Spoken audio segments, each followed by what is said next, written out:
Nur Rahmat ini Magister Pendidikan. Perkenalkan, kami dari kelompok 2, 12 MIPA 4, ini memperkenalkan diri. Perkenalkan, nama saya Arispa Ariski. Saya Rohani, saya Patricio, saya Mutiara. Saya Muhammad Elman Hadi. Sistem dan struktur ekonomi Indonesia pada masa demokrasi parlementer. Latar belakang sejarah. Proklamasi Kemerdekaan 17 Agustus 1945.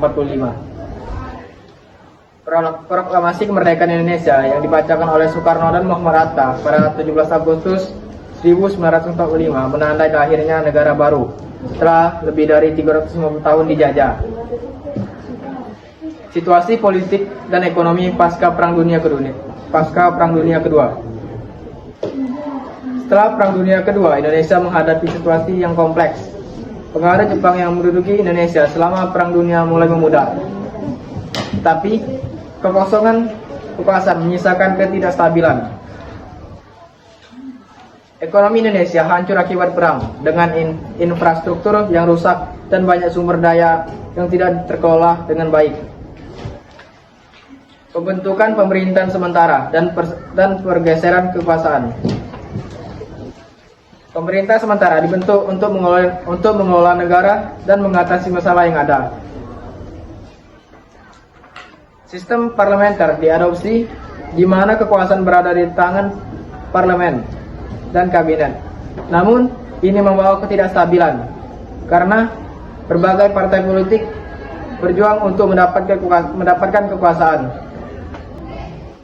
Sistem ekonomi terpimpin. Pada masa ini, Indonesia menerapkan sistem ekonomi terpimpin, di mana pemerintah mengambil peran aktif dalam mengatur dan mengarahkan ekonomi.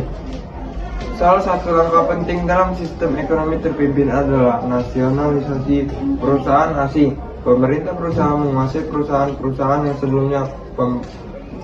sebelumnya dimiliki oleh kolonial dengan harapan bahwa sumber daya ini dapat dimanfaatkan untuk pembangunan nasional.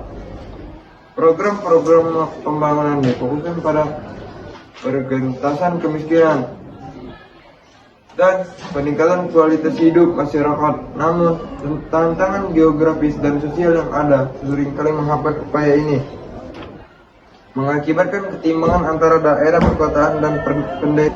Struktur ekonomi, dominasi sektor agraris dan pertanian. Sebagai besar penduduk bekerja di sektor pertanian dan komoditas pertanian menjadi sumber utama pendapatan. Namun metode pertanian yang digunakan masih tradisional dan kurangnya investasi dalam teknologi pertanian membatasi produktivitas. Perkembangan sektor industri yang masih awal.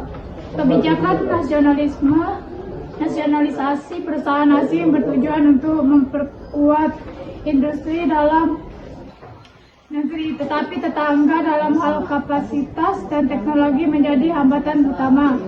Ketergantungan pada ekspor bahan mentah. Ekonomi Indonesia mengalami dampak yang signifikan dan hal ini menekankan perlunya diversifikasi ekonomi dan kendala. Ketidakstabilan politik dan konflik sosial. Konflik antar partai politik dan ketidakpuasan masyarakat seringkali mengarah pada demonstrasi dan kerusuhan. Krisis ekonomi akibat blokade dan perang menyebabkan kerusakan lebih lanjut pada ekonomi yang sudah lemah dan menciptakan tantangan dalam pemulihan.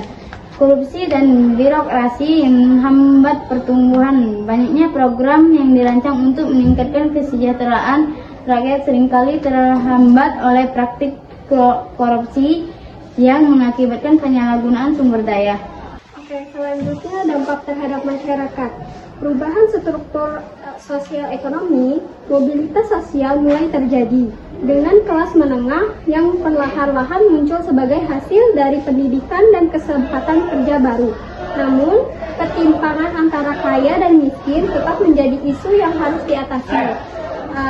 Kemudian mobilitas sosial dan peningkatan kelas menengah.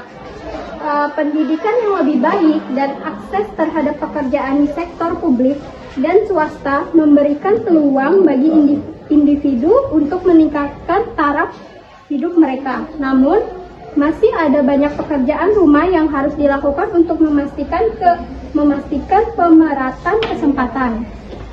Selanjutnya, tantangan dalam pemerataan kesejahteraan. Pemerataan kesejahteraan menjadi tantangan utama bagi pemerintah.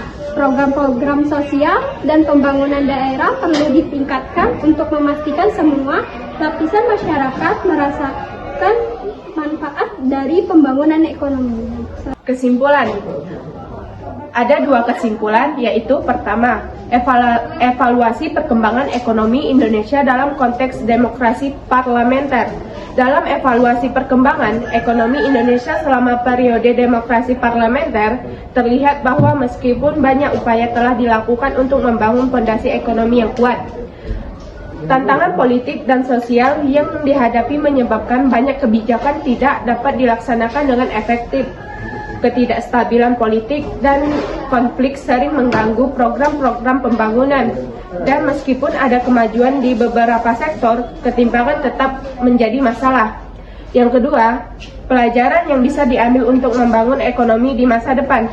Dari pengalaman ini, pelajaran penting yang dapat diambil adalah perlu stabilitas politik untuk menciptakan iklim yang kondusif bagi pembangunan ekonomi. Selain itu, pentingnya partisipasi masyarakat dalam proses pengambilan keputusan dan penerapan kebijakan yang transparan, diversifikasi ekonomi dan penguatan sektor industri juga menjadi kunci untuk mengurangi ketergantungan pada ekspor bahan mentah dan meningkatkan ketahanan ekonomi. Dengan memahami tentang dan keberhasilan masa lalu, Indonesia dapat merancang kebijakan yang lebih efektif untuk menghadapi tantangan masa depan dan mencapai tujuan pembangunan yang berkelanjutan. Baiklah, terima kasih. Baiklah, itulah hasil dari presentasi kami. Lebih dan kurangnya saya mohon maaf. Kepada Allah saya mohon ampun. Sekian dari presentasi kami. Terima kasih. Wassalamualaikum warahmatullahi wabarakatuh.